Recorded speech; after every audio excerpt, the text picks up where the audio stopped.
আপোনাৰ আমাৰ ৰিপুণ বৰা দাদাই ফোন মাৰিছিলে আৰু ৰিপুণ বৰা দাদাই অলপ পজিটিভ কৈছে, এক খোজ কংগ্ৰেছ আগুৱাইছে।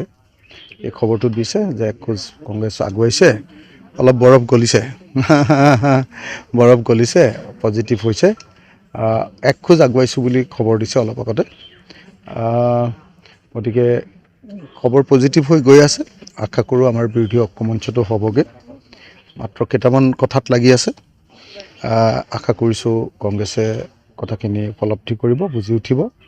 আমাৰ পিনৰ পৰাও আমি ত্যাগৰ মনোভাৱেৰে আছোঁ যে বুজাবুজিৰ মাধ্যমেদি আমি বিষয়টোৰ মীমাংসা কৰিম। মাত্ৰ কেইটামান খুব ভাইটেল পইণ্ট আছে আমাৰ, যিকেইটা ভাইটেল পইণ্ট মীমাংসা নকৰাকৈ আমি একলগ হ'বলৈ গ'লে আমাৰ দলেই ভাগি যাব, আমাৰ দলেই নাথাকিব। দলৰ ভিতৰত সাংঘাতিক ধৰণৰ বিসম্বাদ হৈছে, এতিয়া সাংঘাতিক ধৰণৰ প্ৰেছাৰ হৈছে, বিভিন্ন ধৰণৰ প্ৰতিক্ৰিয়া হৈছে। কাৰণ আমাৰ 66টা সমষ্টিত খেলিবৰ কাৰণে মানুহবিলাকে এপ্লিকেশ্যন দিছিলে আৰু সেই তাৰ পৰা গৈ এতিয়া যিহেতু 15টাত খেলিছোঁ, 15টাত খেলাৰহে সিদ্ধান্ত হৈছে। গতিকে দলৰ মজিয়াটো সাংঘাতিক ধৰণৰ এটা প্ৰেছাৰৰ মাজত আমি আছোঁ।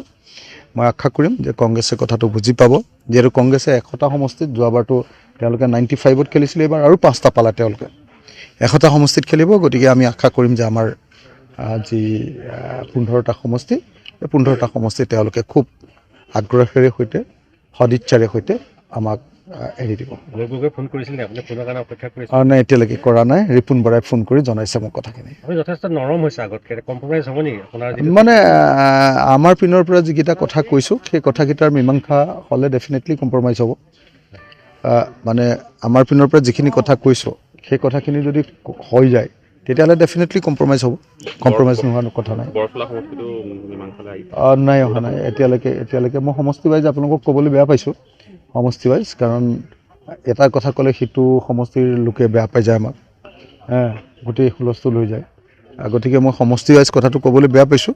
চব বস্তু চলি আছে, ইনক্লুডিং বৰচলা, চব চলি আছে। 15খন চিট বিচাৰিছে, কম্প্ৰমাইজ কমিব নেকি এতিয়া আপোনালোকৰ? না, আমি 15খন চিটে আমি ল'বৰ কাৰণে লাগি আছোঁ। তেওঁলোকে যদি কমকৈ দিয়ে তেতিয়া? নাই, এতিয়ালৈকে কমকৈ দিয়াও কথাও কোৱা নাই, বেছিকৈ দিয়াৰ কথাও কোৱা নাই, একো হোৱা নাই এতিয়ালৈকে। বস্তুটো মীমাংসা একো হোৱা নাই, গতিকে আগতে মই কমেণ্ট কৰাটো সম্ভৱপৰ নহয়। লুৰিণজ্যোতি গগৈৰ সৈতে যোগাযোগ কেনেকুৱা হৈছে আপোনাৰ? মই এইমাত্ৰ এই 5 মিনিটৰ আগত মই লুৰিণৰ লগত কথা পাতি আছিলোঁ। লুৰিণে মোক কৈছে যে তেওঁলোকৰ দলত প্ৰস্তাৱ হৈছে যে ৰাইজৰ দলক নোলোৱাকৈ এলায়েন্স হ'ব নোৱাৰে, ৰাইজৰ দলৰ নোলোৱাকৈ এলায়েন্স হ'ব নোৱাৰে। এইটো তেওঁলোকৰ PSC মিটিং আৰু কৰ্ণধাৰ মিটিঙত, বৰ্ধিত PSC মিটিঙত ৰিজলিউশ্যন হৈছে, আৰু সেই ৰিজলিউশ্যনটো বোলে ইতিমধ্যে কংগ্ৰেছ দলক জনাইছোঁ বুলি মোক এইমাত্ৰ ক'লে, যে অখিল দা চিন্তা নকৰিব, অখিল কা, এনেকৈ মোক অখিল কা বুলি কয়, অখিল কা আপুনি চিন্তা নকৰিব, আমি কংগ্ৰেছৰ লগত পাতিছোঁ, আপোনালোকৰ লগত বুজাবুজি পোৱাৰ পাছতহে আমাৰ এলায়েন্সটো হ'ব। আপুনি যিটো কৈছিলে 24 তাৰিখে আজি মানে মোক অলপ আগতে মই কথা পাতিলোঁ, তেতিয়া ৰিপুণ দাই নিজে ক'লে যে আজি আমাৰ প্ৰেছ কনফাৰেন্সখন কেঞ্চেল কৰা হৈছে, এনেকৈ কৈছে। প্ৰেছ কনফাৰেন্সখন তেওঁলোকে কেঞ্চেল কৰিছে বুলি মোক ৰিপুণ দাই নিজে ক'লে, আৰু এতিয়া হেৰিও ক'লে, লুৰিণেও ক'লে। লুৰিণৰ লগত কথা পাতিছিলোঁ এতিয়া এই অলপ আগতে 5 মিনিট, আপোনালোক অহাৰ আগে আগে কথা পাতি ওলাই আহোঁতে আপোনালোকে মোক পাইছে আৰু। লুৰিণে ক'লে যে অখিল কা আপুনি চিন্তা নকৰিব, আমি কংগ্ৰেছক জনাই দিছোঁ যে আপোনালোকক নোলোৱাকৈ, ৰাইজৰ দলক নোলোৱাকৈ এলায়েন্স আমি নামানো।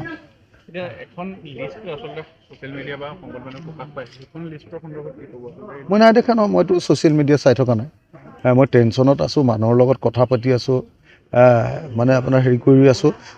ছ'চিয়েল মিডিয়া চাবলৈ সঁচাকৈ সময় পোৱা নাই, মিছা কথা কৈলে আপোনাৰ। আপোনাক বিৰোধী ঐক্যমঞ্চৰ কোনোবা নেতাই কৈছিলে, আপুনি কৈছে যে ৰাইজৰ দলক বাদ দি পিনে? নাই, এতিয়াতো মই ক'লোৱেই, আজিতো লুৰিণে ক'লে যে নাই ৰাইজৰ দলক বাদ দি নহ'ব। সেইটোতো মোক ইতিমধ্যে হেৰিয়েও কৈছে, জে.আই. কাঠাৰেও কৈছে যে ৰাইজৰ দলক বাদ দি আমি এলায়েন্স নকৰোঁ। আজি লুৰিণেও ক'লে যে ৰাইজৰ দলক বাদ দি আমি এলায়েন্স নকৰোঁ, আৰু কংগ্ৰেছ দলেও আমাক বাদ দি কৰিব খোজা নাই। মই আজি প্ৰেছ কনফাৰেন্স যিহেতু কেঞ্চেল কৰিছে, গতিকে এইটো পজিটিভ দিশ হয়নে নহয় কওক?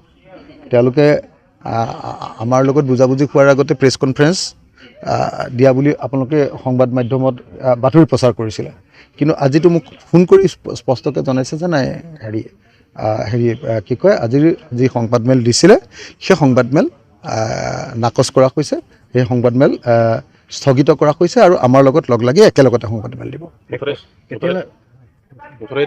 মানে মিত্ৰতা হোৱাৰ দিশটোত মানে কালিতকৈ কালিতকৈ মানে বৰফ গলিছে, কালিতকৈ অকণ আগবাঢ়িছে, কালিতকৈ আপুনি মোক নিজকো দেখিছে চাগে, কালিতকৈ অকণ ফূৰ্তিত আছোঁ হয়নে নহয়? কালিতটো একেবাৰে বহুত বেছি টেনশ্যনত আছিলোঁ কালি, কিন্তু আজি অলপ টেনশ্যনটো কমিছে। আজি কথা বাৰ্তাবিলাক আৰম্ভ হৈছে। মোৰ এনেকুৱা আশা হৈছে যে তেওঁলোকে অলপ পজিটিভ ক'ব আৰু হাঁহিয়ে কৈছে কথাষাৰ, কিবা এটা ভাল খবৰ আহিছে। কেতিয়ালৈ বাট চাব আৰু কেতিয়ালৈকে? মানে চলি আছে ন আলোচনা, যেতিয়া চলি থাকে তেতিয়া কেতিয়া বুলিতো কৈ দিব নোৱাৰোঁ। যদি আলোচনা বন্ধ হৈ যায় তেতিয়াহে আমি টাইম এটা দিব পাৰোঁ ন। হাত পালে কিন্তু মানে তেতিয়া টাইম এটা দিব পাৰোঁ, কিন্তু যেতিয়া আলোচনা চলি আছে কণ্টিনিউৱাছ, আজি ৰাতিপুৱা ৰিপুন দাই ফোন কৰিছে, লুৰিণৰ লগত কথা পাতিছোঁ, বাকী বিভিন্নজনেতো ফোন কৰি কথাই পাতি আছে, চববিলাক হৈ আছে, গতিকে হৈ যাব আৰু। কি কৈছিল ৰিপুন বৰাই? মানে কৈছে যে আজি এখন কেঞ্চেল কৰিছোঁ, আপোনালোকৰ লগত আলোচনা কৰি শেষ মীমাংসা লৈহে আমি প্ৰেছ কনফাৰেঞ্চ দিম। এতিয়া মিত্ৰতা হ'ব বুলি কৈছে নেকি ৰিপুন বৰাই? মিত্ৰতা হ'ব বুলিয়েতো চবেই কৈ আছে, অকল ৰিপুন দা নহয়, চবেই কৈ আছে। মানে এনেকুৱা নহয় যে কংগ্ৰেছে নিগেটিভ কথা কেতিয়াবা কৈছে, আমাৰ সন্মুখততো একদিন নিগেটিভ কথা কোৱা নাই। আমি বুজাবুজি কৰিবলৈ লাগি আছোঁ, হৈ যাব, বুজাবুজি হৈ যাব যেন লাগিছে।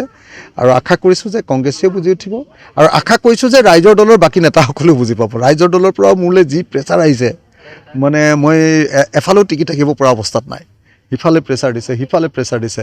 আমাৰ দলৰ মানুহবিলাকে কৈছে এইটো নহ'লে আমি একদম নহ'ব। ইফালে কংগ্ৰেছে দৃঢ় হৈ আছে। পৰিস্থিতি অলপ জটিল আৰু এইটোৱে।